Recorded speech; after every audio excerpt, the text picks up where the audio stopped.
ओम शांति। ਅੱਜ ਹੈ 2/3/2022 ਦੀ ਸਾਕਾਰ ਮੁਰਲੀ। ਅੱਜ ਬਾਬਾ ਨੇ ਆਖਿਆ, ਮਿੱਠੇ ਬੱਚੇ, ਤੁਹਾਨੂੰ ਨਿਸ਼ਚੈ ਹੈ ਕਿ ਅਸੀਂ ਸੰਗਮ ਤੇ ਭਵਿੱਖ ਦੀ ਕਮਾਈ ਕਰ ਰਹੇ ਹਾਂ। ਬਾਪ ਸਾਨੂੰ ਪੜ੍ਹਾ ਕੇ 21 ਜਨਮਾਂ ਦਾ ਵਰਸਾ ਦਿੰਦੇ ਹਨ।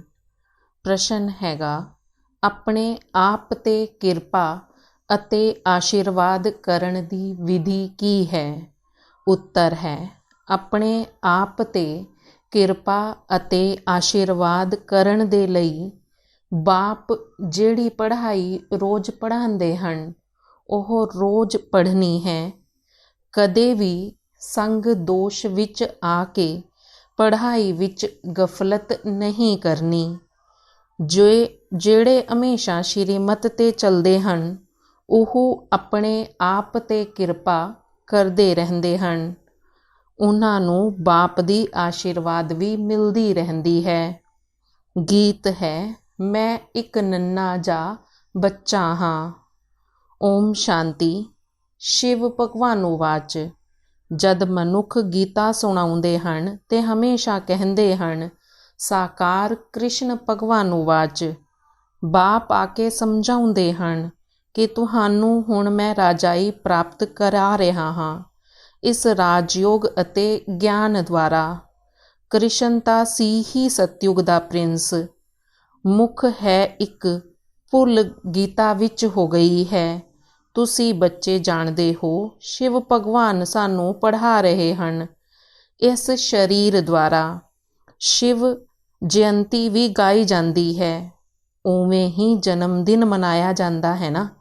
ਆਤਮਾ ਦਾ ਤੇ ਇੱਕ ਹੀ ਨਾਮ ਚਲਿਆ ਆਉਂਦਾ ਹੈ। ਬਾਪ ਆਖਦੇ ਹਨ, ਮੈਂ ਤੁਹਾਡੇ ਜਨਮਾਂ ਦੇ ਬਾਰੇ ਤੁਹਾਨੂੰ ਆ ਕੇ ਦੱਸਦਾ ਹਾਂ। ਮੈਂ ਗਰਭ ਤੋਂ ਜਨਮ ਨਹੀਂ ਲੈਂਦਾ ਹਾਂ। ਮੈਂ ਤੇ ਸਾਧਾਰਨ ਸਰੀਰ ਵਿੱਚ ਪ੍ਰਵੇਸ਼ ਹੋ ਕੇ ਆਂਦਾ ਹਾਂ। ਆਤਮਾ ਜਦ ਸਰੀਰ ਵਿੱਚ ਪ੍ਰਵੇਸ਼ ਕਰਦੀ ਹੈ ਤਾਂ ਅੰਦਰ ਚੁਰ-ਪੁਰ ਹੁੰਦੀ ਹੈ। ਪਤਾ ਪੈਂਦਾ ਹੈ ਅੰਦਰ ਆਤਮਾ ਨੇ ਪ੍ਰਵੇਸ਼ ਕੀਤਾ ਹੈ। ਬੱਚੇ ਦੇ ਆਰਗਨਸ ਚੱਲਣ ਲੱਗ ਪੈਂਦੇ ਹਨ। ਇਹੀ ਗੱਲ ਚੰਗੀ ਤਰ੍ਹਾਂ ਸਮਝਾਉਣੀ ਹੈ। ਹੋਰ ਜੋ ਵੀ ਮਨੁੱਖ ਮੰਨਦੇ ਹਨ ਉਹ ਕਦੇ ਇਹੋ ਜਿਹੀ ਗੱਲਾਂ ਨਹੀਂ ਮੰਨਣਗੇ। ਅਸੀਂ ਆਤਮਾਵਾਂ ਨੂੰ ਸਮਝਾਉਂਦੇ ਹਾਂ, ਉਹ ਤੇ ਜਾਣਦੇ ਹੀ ਨਹੀਂ। ਸਭ ਕੁਝ ਆਤਮਾ ਸਰੀਰ ਦੇ ਨਾਲ ਹੀ ਕਰਦੀ ਹੈ। ਇਹੀ ਬਾਬਾ ਤਾਂ ਵਿਚਿੱਤਰ ਹੈ। ਇਹਨਾਂ ਨੂੰ ਤਾਂ ਆਪਣਾ ਸਰੀਰ ਹੀ ਨਹੀਂ, ਸਰੀਰਧਾਰੀ ਨੂੰ ਕਦੇ ਵੀ ਭਗਵਾਨ ਨਹੀਂ ਆਖਿਆ ਜਾਂਦਾ। ਹੁਣ ਤੁਸੀਂ ਸਥੂਲ ਅਤੇ ਸੂਖਸ਼ਮ ਕੋਈ ਵੀ ਨਹੀਂ ਹੈਗਾ। ਆਤਮਾ ਇਹਨਾਂ ਆਰਗਨਸ ਦੁਆਰਾ ਯਾਦ ਕਰਦੀ ਹੈ ਪਰਮ ਪਿਤਾ ਪਰਮਾਤਮਾ ਨੂੰ। ਉਹ ਤਾਂ ਬੈਠ ਕੇ ਮਨੁੱਖ ਦੇ ਬਣਾਏ ਹੋਏ ਸ਼ਾਸਤਰ ਸੁਣਾਉਂਦੇ ਹਨ। ਇੱਥੇ ਇਹ ਨਵੀਂ ਗੱਲ ਹੈ। ਭਗਵਾਨੂਵਾਚ। ਭਗਵਾਨ ਖੁਦ ਆ ਕੇ ਸੁਣਾਉਂਦੇ ਹਨ। ਭਗਵਾਨ ਕੌਣ ਹੈ ਜਿਸਨੂੰ ਸਭ ਭਗਤ ਹੇ ਭਗਵਾਨ ਕਹਿ ਕੇ ਯਾਦ ਕਰਦੇ ਹਨ? ਬ੍ਰਹਮਾ ਵਿਸ਼ਨੂੰ ਸ਼ੰਕਰ ਦੇ ਤਾਂ ਨਾਮ ਜਾਣਦੇ ਹਨ। ਹੇ ਬ੍ਰਹਮਾ, ਹੇ ਵਿਸ਼ਨੂੰ ਕਹਿ ਪੁਕਾਰਦੇ ਹਨ। ਉਹ ਹਨ ਦੇਵਤਾ। ਭਗਵਾਨ ਕਹਿਣ ਨਾਲ ਨਿਰਾਕਾਰ ਹੀ ਯਾਦ ਆਉਂਦਾ ਹੈ। ਨਿਰਾਕਾਰ ਪਰਮਾਤਮਾ ਦੀ ਬੰਦਗੀ ਕਰਦੇ ਹਨ। ਉਹ ਕਹਿੰਦੇ ਹਨ, ਮੈਂ ਵੀ ਆਤਮਾ ਹਾਂ ਪਰ ਸੁਪਰੀਮ ਹਾਂ। ਮੇਰਾ ਹੀ ਚਿੱਤਰ ਬਣਾਉਂਦੇ ਹਨ। ਤੁਸੀਂ ਆਤਮਾਵਾਂ ਦੇ ਤੇ ਚਿੱਤਰ ਬਣਾਉਂਦੇ ਰਹਿੰਦੇ ਹੋ। ਮੰਦਿਰ ਵਿੱਚ ਵੱਡਾ ਸ਼ਿਵਲਿੰਗ ਵੀ ਰੱਖਦੇ ਹਨ ਅਤੇ ਛੋਟੇ ਸ਼ਾਲੀਗ੍ਰਾਮ ਵੀ, ਜਿਸ ਤੋਂ ਸਿੱਧ ਹੁੰਦਾ ਹੈ ਉਹ ਆਤਮਾਵਾਂ ਹਨ। ਇਹ ਹੈ ਪਰਮਾਤਮਾ ਦੇ ਬੱਚੇ। ਬਾਪ ਹਮੇਸ਼ਾ ਬੱਚਿਆਂ ਤੋਂ ਵੱਡਾ ਹੁੰਦਾ ਹੈ। ਇਸ ਲਈ ਮੇਰਾ ਵੱਡਾ ਸ਼ਿਵਲਿੰਗ ਔਰ ਤੁਹਾਡੇ ਛੋਟੇ ਸ਼ਾਲੀਗ੍ਰਾਮ ਬਣਾਉਂਦੇ ਹਨ। ਆਤਮਾ ਸਾਈਜ਼ ਵਿੱਚ ਛੋਟੀ ਵੱਡੀ ਨਹੀਂ ਹੁੰਦੀ ਹੈ। ਮਨੁੱਖ ਛੋਟਾ ਵੱਡਾ ਹੁੰਦਾ ਹੈ। ਬਾਕੀ ਆਤਮਾ ਜਿਹੇ ਤੇਰੀ ਮੇਰੀ ਇੱਕੋ ਜਿਹੀ ਹੁੰਦੀ ਹੈ। ਪਰ ਮੇਰੀ ਆਤਮਾ ਨੂੰ ਪਰਮ ਆਖਿਆ ਜਾਂਦਾ ਹੈ। ਪਰੇ ਤੇ ਪਰੇ ਪਰਮ ਧਾਮ ਵਿੱਚ ਰਹਿਣ ਵਾਲੀ ਹੈ। ਉੱਚੇ ਤੇ ਉੱਚਾ ਪਰਮਪਿਤਾ ਪਰਮਾਤਮਾ ਹੈ। ਮਨੁੱਖ ਸ੍ਰਿਸ਼ਟੀ ਦਾ ਉਹ ਬੀਜ ਰੂਪ ਹੈ। ਉਸ ਤੋਂ ਪਹਿਲਾਂ ਝਾੜ ਨਿਕਲਦਾ ਹੈ। ਉਹ ਆਤਮਾ ਦਾ ਰੂਪ ਵੇਖੇ ਕਿਵੇਂ ਦਾ ਹੈ, ਸਰੀਰ ਦਾ ਕਿੰਨਾ ਵਿਸਤਾਰ ਹੈ। ਤਾਂ ਪਹਿਲਾਂ ਨਵੀਂ ਗੱਲ ਇਹ ਹੈ ਕਿ ਇੱਥੇ ਪਰਮਾਤਮਾ ਬਾਪ ਪੜ੍ਹਾਉਂਦੇ ਹਨ। ਉੱਚੇ ਤੇ ਉੱਚਾ ਭਗਵਾਨੋਵਾਚ ਤਾਂ ਜ਼ਰੂਰ ਕਿਸ ਦੇ ਤਨ ਵਿੱਚ ਹੀ ਆਣਗੇ ਨਾ। ਮੈਂ ਤੁਹਾਨੂੰ ਰਾਜਯੋਗ ਸਿਖਾਉਂਦਾ ਹਾਂ, ਜਿਸ ਨਾਲ ਤੁਸੀਂ ਭਵਿੱਖ 21 ਜਨਮਾਂ ਦੇ ਲਈ ਤੁਹਾਨੂੰ ਦੇਵਤਾ ਬਣਾਉਂਦਾ ਹਾਂ। ਫਿਰ ਉਹਨਾਂ ਵਿੱਚੋਂ ਤੁਸੀਂ ਸੂਰਜਵੰਸ਼ੀ ਅਤੇ ਚੰਦਰਵੰਸ਼ੀ ਬਣਦੇ ਹੋ। ਇਹੀ ਸਾਰੀ ਰਾਜਧਾਨੀ ਸਥਾਪਨ ਹੁੰਦੀ ਹੈ। ਇਹ ਹੈ ਸੰਗਮ ਯੁੱਗ। ਬਾਪ ਸਮਝਾਉਂਦੇ ਹਨ, ਤੁਸੀਂ ਇਸ ਜਨਮ ਦੇ ਲਈ ਨਹੀਂ ਪੜ੍ਹਦੇ, ਇਹੀ ਹੈ ਭਵਿੱਖ ਦੀ ਕਮਾਈ। ਹੋਰ ਜੋ ਕੁਝ ਵੀ ਕਰਦੇ ਹੋ ਉਹ ਸਭ ਇਸ ਜਨਮ ਦੇ ਲਈ। ਮਨੁੱਖ ਸਮਝਦੇ ਹਨ, ਅੱਗੇ ਦਾ ਹੁਣ ਕਿਉਂ ਸੋਚੀਏ, ਜੋ ਹੋਣਾ ਹੋਵੇਗਾ ਵੇਖਿਆ ਜਾਵੇਗਾ। ਤੁਸੀਂ ਬੱਚੇ ਨਿਸ਼ਚੈ ਕਰਦੇ ਹੋ, ਅਸੀਂ ਅਗਲੇ ਜਨਮਾਂਤਰ ਦੇ ਲਈ ਪੜ੍ਹਦੇ ਹਾਂ। ਬਾਪ ਆਉਣ ਵਾਲੇ 21 ਜਨਮਾਂ ਦਾ ਵਰਸਾ ਦਿੰਦੇ ਹਨ। ਇਸ ਨਿਸ਼ਚੈ ਨਾਲ ਤੁਸੀਂ ਪੜ੍ਹਦੇ ਹੋ। ਬਗੈਰ ਨਿਸ਼ਚੈ ਕੋਈ ਇੱਥੇ ਬਹਿ ਨਾ ਸਕੇ। ਇੱਥੇ ਕੋਈ ਪੜ੍ਹਾਈ ਆਦਿ ਨਹੀਂ ਹੈ। ਪੜ੍ਹਾਉਂਦੇ ਵੀ ਨਿਰਾਕਾਰ ਭਗਵਾਨ ਹਨ। ਆਤਮਾਵਾਂ ਖੁਸ਼ ਹੁੰਦੀਆਂ ਹਨ ਕਿ ਸਾਨੂੰ ਬੇਹੱਦ ਦਾ ਬਾਪ ਖੁਦ ਪੜ੍ਹਾਉਣ ਆਇਆ ਹੈ। ਇਹਨਾਂ ਨੂੰ ਆਪਣਾ ਮਨੁੱਖ ਤਨ ਤੇ ਹੈ ਨਹੀਂ। ਆਪ ਜੀ ਹੀ ਕਹਿੰਦੇ ਹਨ, ਮੈਨੂੰ ਨਿਰਾਕਾਰ ਨੂੰ ਇਸ ਬ੍ਰਹਮਾ ਦੇ ਤਨ ਵਿੱਚ ਹੀ ਆਉਣਾ ਪੈਂਦਾ ਹੈ। ਇਹ ਅਨਾਦਿ ਬਣਿਆ ਬਣਾਇਆ ਡਰਾਮਾ ਹੈ। ਤੁਹਾਨੂੰ ਬੁੱਧੀ ਵਿੱਚ ਸਾਰਾ ਯਾਦ ਆਉਂਦਾ ਹੈ। ਮੂਲ ਵਤਨ ਵਿੱਚ ਅਸੀਂ ਆਤਮਾਵਾਂ ਰਹਿੰਦੀਆਂ ਹਾਂ। ਹੋਰ ਕੋਈ ਮਨੁੱਖ ਦੀ ਬੁੱਧੀ ਵਿੱਚ ਇਹ ਗੱਲਾਂ ਨਹੀਂ ਆਉਂਦੀਆਂ। ਸਾਡੀ ਆਤਮਾ ਪਰਮਧਾਮ ਵਿੱਚ ਬਾਪ ਦੇ ਨਾਲ ਰਹਿਣ ਵਾਲੀ ਹੈ, ਜਿਸ ਨੂੰ ਬ੍ਰਹਮਾਂਡ ਵੀ ਆਖਿਆ ਜਾਂਦਾ ਹੈ। ਅਸੀਂ ਆਤਮਾਵਾਂ ਹਾਂ ਬਿਲਕੁਲ ਛੋਟਾ ਸਟਾਰ। ਪੂਜਾ ਦੇ ਲਈ ਫਿਰ ਵੱਡਾ ਬਣਾਉਂਦੇ ਹਾਂ। ਬਾਕੀ ਇੰਨੀ ਵੱਡੀ ਆਤਮਾ ਇੱਥੇ ਬ੍ਰਿਕੁਟੀ ਵਿੱਚ ਕਿਵੇਂ ਬਵੇਗੀ? ਕਹਿੰਦੇ ਹਨ, ਬ੍ਰਿਕੁਟੀ ਦੇ ਵਿੱਚ ਚਮਕਦਾ ਹੈ ਅਜਬ ਸਿਤਾਰਾ। ਸਟਾਰ ਕਿੰਨਾ ਛੋਟਾ ਹੁੰਦਾ ਹੈ। ਇਹੀ ਬਣਾ ਬਣਾਇਆ ਅਵਿਨਾਸ਼ੀ ਡਰਾਮਾ ਹੈ। ਹਰ ਇੱਕ ਆਤਮਾ ਵਿੱਚ ਆਪਣਾ ਅਵਿਨਾਸ਼ੀ ਪਾਰਟ ਨੁੰਦਿਆ ਹੋਇਆ ਹੈ, ਜੋ ਹਰ ਇੱਕ ਆਤਮਾ ਆਪਣਾ ਆਪਣਾ ਪਾਰਟ ਰਿਪੀਟ ਕਰਦੀ ਹੈ। ਇਸ ਵਿੱਚ ਜਰਾ ਵੀ ਫਰਕ ਨਹੀਂ ਪੈ ਸਕਦਾ। ਇਹ ਗੱਲਾਂ ਬਿਲਕੁਲ ਨਵੀਆਂ ਹਨ। ਕੋਟਿਆਂ ਵਿੱਚ ਕੋਈ ਹੀ ਇਹ ਗੱਲਾਂ ਸਮਝਦੇ ਹਨ। 8-10 ਵਰ੍ਹਿਆਂ ਵਾਲੇ ਵੀ ਪੜ੍ਹਾਈ ਨੂੰ ਛੱਡ ਦਿੰਦੇ ਹਨ। ਸੰਗ ਦੋਸ਼ ਲੱਗ ਜਾਂਦਾ ਹੈ। ਇਹ ਪੜ੍ਹਾਈ ਇਵੇਂ ਹੈ, ਜਿੱਥੋਂ ਤੱਕ ਜੀਣਾ ਹੈ ਉੱਥੋਂ ਤੱਕ ਪੜ੍ਹਦੇ ਰਹਿਣਾ ਹੈ। ਅੰਤ ਤੱਕ ਇਹ ਪੜ੍ਹਾਈ ਚੱਲਦੀ ਰਹੇਗੀ। ਇਹ ਪੜ੍ਹਾਈ ਅਸੀਂ ਆਉਣ ਵਾਲੇ 21 ਜਨਮਾਂ ਦੇ ਲਈ ਪੜ੍ਹਦੇ ਹਾਂ। ਬੱਚਿਆਂ ਨੂੰ ਇਹੀ ਨਸ਼ਾ ਚੜ੍ਹਦਾ ਹੈ ਕਿ ਸਾਨੂੰ ਭਗਵਾਨ ਆਪ ਆ ਕੇ ਪੜ੍ਹਾਉਂਦੇ ਹਨ। ਕੋਈ ਰਾਜਾ ਦਾ ਬੱਚਾ ਹੋਵੇ ਅਤੇ ਰਾਜਾ ਹੀ ਬੈਠ ਉਹਨੂੰ ਪੜ੍ਹਾਉਂਦਾ ਹੋਵੇ ਤੇ ਕਹਿਣਗੇ, ਸਾਡਾ ਬਾਬਾ ਮਹਾਰਾਜਾ ਸਾਨੂੰ ਪੜ੍ਹਾਉਂਦਾ ਹੈ।